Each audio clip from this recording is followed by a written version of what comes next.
Hello everyone, welcome back to my YouTube channel. Today we will study about Victorian age writer Thomas Hardy. His lifespan was 1840 to 1928 and he was poet, novelist, short story writers and he belongs to naturalism. He influenced by romanticism poetry of Wordsworth and Coleridge and influenced Philip Larkin. तो Thomas Hardy Wordsworth और Coleridge की poetry से बहुत ज़्यादा influenced हुए थे और उन्होंने खुद इन्फ्लुएंस्ड किया था फिलिप लार्किन को और उनका बर्थ हुआ था 2 जून 1840 को डॉर्सेट इंग्लैंड में। यहाँ पे उनके फादर थॉमस जो थे वो वर्क करते थे as a stoneman and local builder. He became ill with pleurisy in December 1927 और उनकी डेथ हो गई थी 11 जनवरी 1928 को और उनका फ्यूनरल हुआ था 16 जनवरी को और उनका जो हार्ट था उसको बरी किया गया था स्टिनफोर्ड में विद एमा। एमा जो उनकी फर्स्ट वाइफ थी उसके साथ उनका हार्ट बरी किया गया था और उनकी जो एशेस थी उनको पोइट्स कॉर्नर जो वेस्टमिंस्टर एबे में है वहाँ पे बरी किया गया।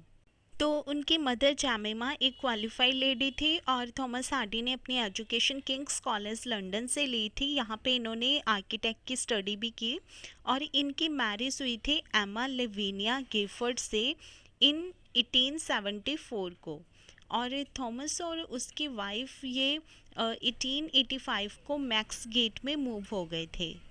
और जो एमा थी उसके 1912 में डेथ हो गई थी तो ये बाद में फिर सदमे में आकर उसकी याद में पोइट्री लिखा करते थे। इन 1914 he married his secretary Florence इमली डगडेल। तो उन्होंने 1914 को फ्लोरेंस इमली डगडेल से जो इनकी सेक्रेटरी थी उससे मैरिज कर ली थी और 1910 में इनको अपॉइंट किया गया था as a member of Order of Merit and he also nominated for Nobel Prize in literature. और जो सेकंड वाइफ थी थॉमस हार्डी की उसने थॉमस हार्डी की डेथ के बाद उसकी बायोग्राफी को पब्लिश करवाया था और थॉमस हार्डी के वर्क को काफ़ी सारे राइटर्स ने एडमायर भी किया like D.H. Lawrence, John copper and Virginia Woolf. And his first novel the poor man and the lady जो कि 1867 में लिखा था इन्होंने, ये अनपब्लिश वर्क था इनका और बाद में गुम भी हो गया था, ये इन्होंने कभी पब्लिश ही नहीं किया। Now let's discuss about his major works in brief. तो फर्स्ट नॉवल है उनका डेस्परेट ट्रेमेडीज जो कि 1871 में पब्लिश हुआ और ये थॉमस हार्डी का फर्स्ट पब्लिश्ड नॉवल था। तो इसमें जो मेन कैरेक्टर्स हैं वो है सीट्रिया ग्रे, एडवर्ड एंड एनियास मैंस्टन। तो आपने ये मेन कैरेक्टर्स जो है हर एक नॉवल के वो लर्न करने हैं क्योंकि आपको एग्ज़ाम में पूछा जा सकता है कि which character belongs to which novel. तो आपने ओनली मेन कैरेक्टर्स को भी अपने माइंड में रखना है। तो इसमें जो मेन कैरेक्टर्स हैं वो है सीट्रिया ग्रे, एडवर्ड एंड एनियास। तो इसमें जो सीट्रिया ग्रे है वो लव करती है एडवर्ड से पर उसकी शादी हो जाती है एनियास मैनस्टन से। तो ये जो एनियास है इसने पहले अपनी वाइफ का मर्डर किया होता है। तो अब जब लोगों में ये पता चल जाता है, ये बात डिस्कवर्ड हो जाती है कि एनियास ने अपनी वाइफ का मर्डर किया है तो वो अपने आप को हैंग कर लेता है। तो इसके बाद जो सीट्रिया है वो विडो हो जाती है। तो अब ये सीट्रिया और एडवर्ड दोनों आपस में मिल जाते हैं, यूनाइट हो जाते हैं। And this novel inspired by George Meredith. Next work है उनका अंडर द ग्रीनवुड ट्री। इसका सबटाइटल है a rural painting of the Dutch school जो कि 1872 में पब्लिश हुआ और ये उनका सेकंड नॉवल था। इस नॉवल को हार्डी ने कहा था द मेलस्टॉक क्वायर। तो ये आपको क्वेश्चन पूछा जा सकता है कि कौन से नॉवल को हार्डी ने द मेलस्टॉक क्वायर कहा था, तो ये था अंडर द ग्रीनवुड ट्री। और इसका जो टाइटल है वो शेक्सपियर की एक play as you like it में एक सॉन्ग है उसके ऊपर उससे लिया गया है ये टाइटल। एंड इसमें जो इम्पोर्टेंट कैरेक्टर है उसका नेम है फैंसी। नेक्स्ट नॉवल है उनका a pair of blue eyes, जो कि 1873 में पब्लिश हुआ। और वैसे तो ये उनका थर्ड नॉवल था, पर ये वेसेक्स की सीरी में फर्स्ट नॉवल था, और ये उन्होंने एमा से मिलने के बाद इसको लिखा था। And it was released in Tinsley magazine. Next work है उनका a pair of blue eyes, जो कि 1873 में पब्लिश हुआ था, और ये इन्होंने एमा से मिलने के बाद लिखा था, और ये इनका थर्ड नॉवल था जो कि रिलीज हुआ था टिंसले मैगजीन में। तो इस नॉवल में 4 इम्पॉर्टेंट कैरेक्टर्स हैं: Alfred Swancourt, Stephen Smith, Henry Knight and Lord Luxellian. तो इसमें जो एल्फ्रेड एक लेडी है, उसके 2 सूटर्स हैं। मिंटो से 2 लोग हैं जो उसे पसंद करते हैं, एक स्टीफन स्मिथ जो कि सोशली इन्फीरियर है, और हेनरी नाइट जो कि एक रिस्पेक्टेबल पर्सन है। तो जो एल्फ्रेड स्वैनकोट है वो स्टीफन स्मिथ के साथ भाग जाती है।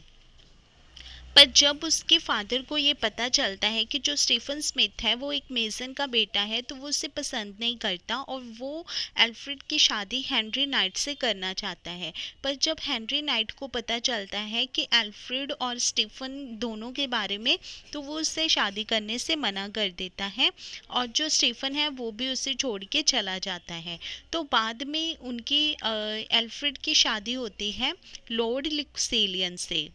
इस नॉवल में एक और मेन चीज़ है कि लास्ट में इसके नॉवल के एंड में जो स्टीफन और हेनरी नाइट है वो दोनों एक ट्रेन में एल्फ्रेड को मिलने जा रहे होते हैं।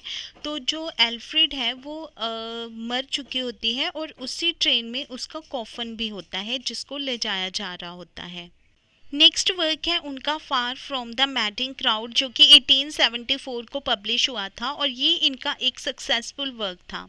ये वैसे तो फोर्थ नॉवल था, पर वेसेक्स की सीरी में ये फर्स्ट नॉवल था, और इसका टाइटल लिया गया था थॉमस ग्रे के एक वर्क से, elegy written in a country churchyard, और ये पब्लिश हुआ था कॉर्नहिल मैगजीन में as a Siri.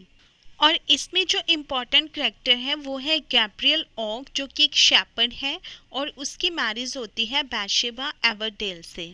Next novel है उनका द ट्रम्पेट मेजर, जो कि 1880 में पब्लिश हुआ, और ये उनका सिर्फ एक ही हिस्टोरिकल नॉवल था, और इसकी सेटिंग रखी गई थी वेमाउथ में ड्यूरिंग नेपोलियनिक वॉर्स। और इसमें एक इम्पॉर्टेंट कैरेक्टर है एन गारलैंड, जिसके कि 3 सूटर्स हैं, Bob, Festus and John Loveday. Next novel है थॉमस हार्डी का the return of the native. ये उनका 6th नॉवल था, और ये अपीयर हुआ था बेलग्रेविया मैगजीन में इन 12 मंथली इंस्टॉलमेंट्स। तो ये बेलग्रेविया मैगजीन में 12 मंथली इंस्टॉलमेंट्स में पब्लिश हुआ था, और इसमें इम्पॉर्टेंट करेक्टर है क्लिम या ब्राइट, जो कि एक डायमंड मर्चेंट है पेरिस में, और इसका जो थीम है वो कंट्रोवर्शियल है। नेक्स्ट वर्क है उनका two on a tower, subtitle a romance, जो कि 1882 में पब्लिश हुआ। तो इस नॉवल का जो एपिग्राफ है वो रिचर्ड क्रैशो की पोइम लव्स होरोस्कोप से लिया गया है, और ये इसमें इम्पॉर्टेंट चीज़ है इसका एपिग्राफ। और इसमें एक लेडी कॉन्स्टेंटाइन है जो कि अनहैप्पी है अपनी मैरिज से, वो अपनी मैरिज से खुश नहीं है, और वो अब प्यार करती है स्वीडन सैंड क्लीव से, जो कि एक एस्ट्रोनॉमर है और उससे 10 इयर्स यंगर है। तो 1885 में थॉमस हार्डी मैक्स गेट से वापस आ गए थे। वहाँ से वापस आने के बाद इन्होंने 3 नॉवेल्स लिखे थे। तो नेक्स्ट नॉवल देखते हैं हम उनका द मेयर ऑफ कास्टरब्रिज, जो कि 1886 में पब्लिश हुआ, और इसका सबटाइटल था the life and death of a man of character. इसमें एक बहुत ही इंपॉर्टेंट कोट है, happiness was the occasional episode in a general drama of pain. ये उनका बहुत ही इम्पॉर्टेंट वर्क है, और इसको आपको डिटेल स्टडी करना है। नेक्स्ट देखते हैं हम उनका नॉवल द वुडलैंडर, जो कि 1887 में पब्लिश हुआ, और इसकी सेटिंग रखी गई थी लिटिल हिंटअप में, जो कि एक विलेज है। In this novel Giles Winterborne's makes effort to marry his childhood sweetheart Grace Melbury. तो नेक्स्ट नॉवल है Tess of the d'Urbervilles, जो कि 1891 में पब्लिश हुआ। देन 11th नॉवल है उनका ज्यूड द ऑब्सक्योर, जो कि 1895 में पब्लिश हुआ। ये उनका बहुत ही इम्पॉर्टेंट वर्क है उनका, और उनका लास्ट कंप्लीटेड नॉवल है ये। and it was originally printed in Harper's New Monthly Magazine in 1894.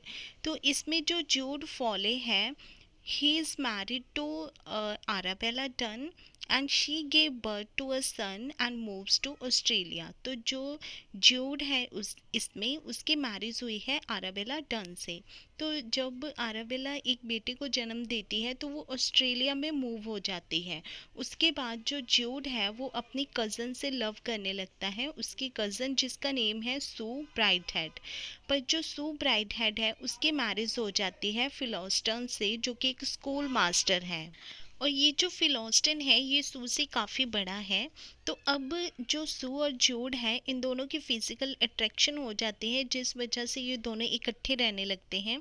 पर कुछ टाइम बाद जो आरावेला है वो वापस आ जाती है और जो सू है वो उसके बेटे को अडॉप्ट कर लेती है। He takes charge of her boy and in the end Jude made scratches at the age of 30। तो लास्ट में जो जूड है बहुत ही कम एज में 30 इयर्स की एज में उसकी लाइफ जो है एक बहुत ही मिजरेबल कंडीशन में आ जाती है।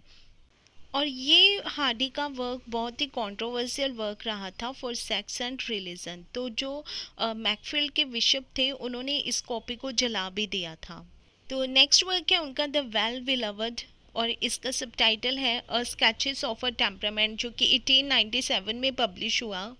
अब कुछ इम्पॉर्टेंट चीज़ें जो आपको याद रखनी है।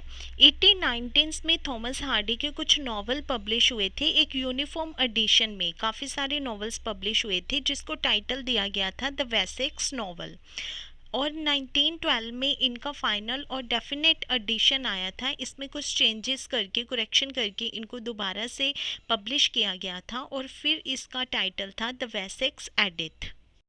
Now let's discuss about Thomas Hardy's poetry. First है Wessex poems and other verses 1898। और थॉमस हार्डी की जो ज़्यादातर पोइम्स थे वो डील करते थे disappointment in love and life and the perversity of fate.